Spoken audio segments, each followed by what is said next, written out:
Assalamualaikum dan hai.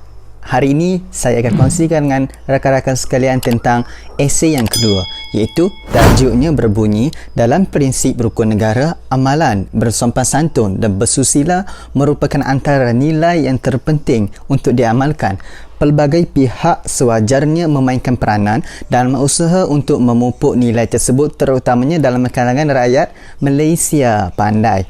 Okey, jadi kita akan bagi kepada 3: pendahuluan, isi-isi penting dan juga penutup seperti biasa. Maka untuk isi kita ada 5 isi. Isi yang pertama adalah peranan institusi agama. Yang kedua adalah peranan jiran tetangga. Yang ketiga adalah peranan institusi kekeluargaan, dan yang keempat adalah peranan rakan sebaya. Yang kelima adalah peranan individu dan penutup. Maka untuk pendahuluan kita pergilah kepada seperti biasa, biasanya kita akan salin saja pendahuluan tu daripada soalan. Maka untuk kita pergi kepada isi peranan institusi agama, contohnya macam ajaran agama, rumah ibadat masing-masing menerapkan nilai-nilai murni.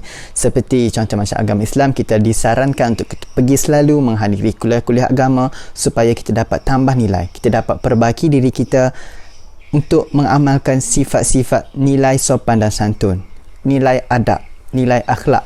Kita perlu sentiasa meningkatkan taraf amal. Contohnya kalau macam peranan tukang pengajar, para pengajar seperti guru-guru, ustaz-ustazah untuk agama Islam, dia akan ajarkan ilmu-ilmu agama. Maka itu menjadi peranan kita pula untuk pergi kepada tempat-tempat tersebut, luangkan masa mungkin seminggu sekali untuk kita belajar tentang agama kita, sebab setiap agama menerapkan nilai-nilai murni masing-masing.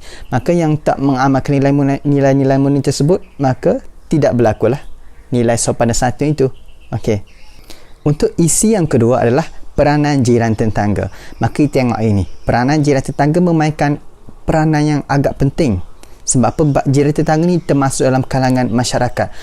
Jiran tetangga memainkan peranan yang penting seperti ditunjukkan contoh yang baik.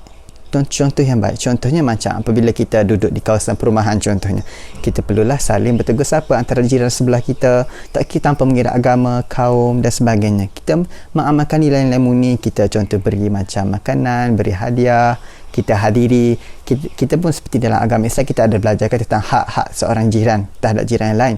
Kita nak tahu kita ni baik ke tak, tanya jiran kita. Itu antara apa yang Islam beritahu. Kalau kita nak tahu kita ni jiran yang baik atau tak, tanya jiran kita, adakah kita ni baik. Maka kalau mereka jawab macam faham-faham ni lah, tunjuk contoh yang baik. Yang kedua adalah amalan bertegur sapa, saling bertegur sapa. Pagi-pagi contohnya apabila kita siram pokok, kita tengah berkebun, kita tegur jiran kita, kita bagi je salam, Assalamualaikum, selamat pagi, senyum. Sukanya senyum je, kalau kita duduk jauh pun senyum je, macam tu. Okey. Yang ketiga adalah dapat jalinkan hubungan kejiranan. Kesan daripada perkara tersebut akan dapat jalinkan hubungan kejiranan yang mana menunjukkan bahawasanya kita bersopan santun. Isi yang ketiga adalah peranan institusi kekeluargaan. Ini yang memainkan peranan yang sangat penting, terutamanya kita dalam kalangan rakyat Malaysia. Dan tak kira siapa-siapa pun, peranan keluarga ni memainkan peranan yang penting. Sebab apa? Sebab contohnya kita lihat kebanyakannya, bukan semua, kebanyakannya anak-anak yang kurang mendapat didikan yang secukupnya pada ibu bapa mereka, biasanya mereka akan macam terpinggir, mereka seperti kurang kasih sayang. Apabila mereka kurang kasih sayang, mereka cuba untuk seperti kadang-kadang sampai tahap memberontak, mereka nakal-nakal.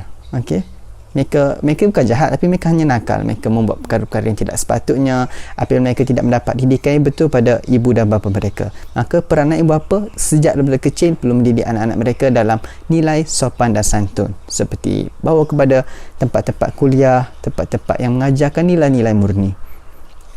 Dan yang keempat adalah peranan rakan sebaya. Rakan sebaya juga sangat penting. Sebab apa? Sebab nak tahu kita ni baik ke tak, tengok rakan kita tu siapa je rakan kita. Dan kalau kita rasa macam kita mampu nak tarik kawan kita ke arah kebaikan, kita bolehlah berkawan dengan orang yang macam nakal-nakal sikit tu kan, pada kita lah kan, nakal-nakal sikit. Mereka bukan jahat, mereka cuma nakal-nakal je, mungkin kurang kasih sayang, mungkin mereka nak perhatian lebih sikit. Maka kita yang, kalau kita rasa kita mampu nak bawa dia, kita nak tarik dia ke arah kebaikan, kita boleh kawan dia. Kalau rasa tak mampu, tinggalkanlah. Sebab takut kita pula yang terpengaruh dengan perkara-perkara negatif yang mereka ada. Okey. Jadi peranan rakan sebaya sangat penting. Rakan sebaik perlu tunjukkan nilai-nilai yang baik. Contoh, kita ajak kepada kebaikan. Mungkin kita tak mampu nak amalkan segala kebaikan kita ajak, tapi sekurang-kurangnya kita lah ajak ke arah kebaikan. Dan peranan yang isi yang kelima adalah peranan individu itu sendiri. Peranan individu memainkan peranan yang sangat penting. Kalau apa sahaja yang datang tapi kita tidak ingin berubah, kita tetap tidak akan berubah. Kita perlu tahu nilai tersebut. Apabila kita kena dengan kita sendiri, kita perlu amalkan sifat tersebut bahawa kita tahu betapa manisnya sesuatu nilai. Contoh seperti nilai kejujuran, nilai kerjasama. Apabila kita kerjasama, semua kerja akan jadi lebih cepat dan mudah, pandai. Dan untuk penutup adalah